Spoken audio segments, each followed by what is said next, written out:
While some Cincinnati artists traveled to Europe to study or work during the early 1890s to 1920s, some found inspiration in other parts of the United States. Drawn by quaint fishing villages and coastal scenery, many joined art colonies in the East, spending summers or relocating permanently. Still, others chose to represent the people and places of the American West. During several trips to the West, artist Henry Farny made sketches and photographs and collected artifacts to bring back to his Cincinnati studio as painting props.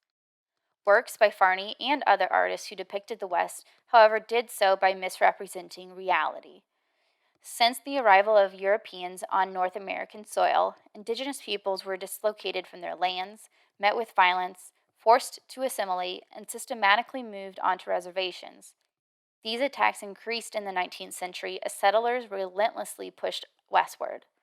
In 1890, less than 10 years before Farney completed this painting, federal troops killed between 250 and 300 Lakota people, including nearly 200 women and children in the massacre at Wounded Knee. Even so, artists and art buyers leaned towards a nostalgic depiction to mourn the loss of the frontier and to romanticize Native Americans. This melancholy painting, Indian's Moving Camp, prefigures that of Farney's The Song of the Talking Wire, the only painting that Charles and Anna Taft purchased directly from a living Cincinnati artist. Rookwood pottery also capitalized on the image of Native Americans by creating an entire line of works featuring their portraits.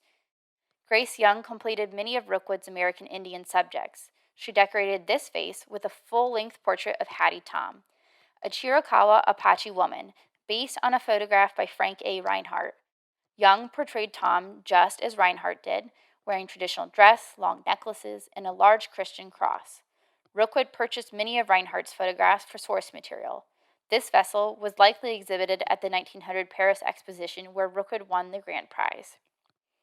The photographic source for the portrait on the vase was taken at the 1898 Omaha Trans-Mississippi and International Exposition, which featured a Native American Congress of 545 individuals and an encampment that included women, men, and children from at least 12 tribes.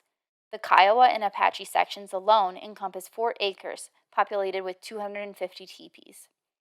The goal was, according to the exposition's guide, to show the progress of Indian toward civilization, beginning with tribes in the utmost state of savagery. This Euro-American capitalization of the West and on its indigenous peoples left enduring scars on the young United States.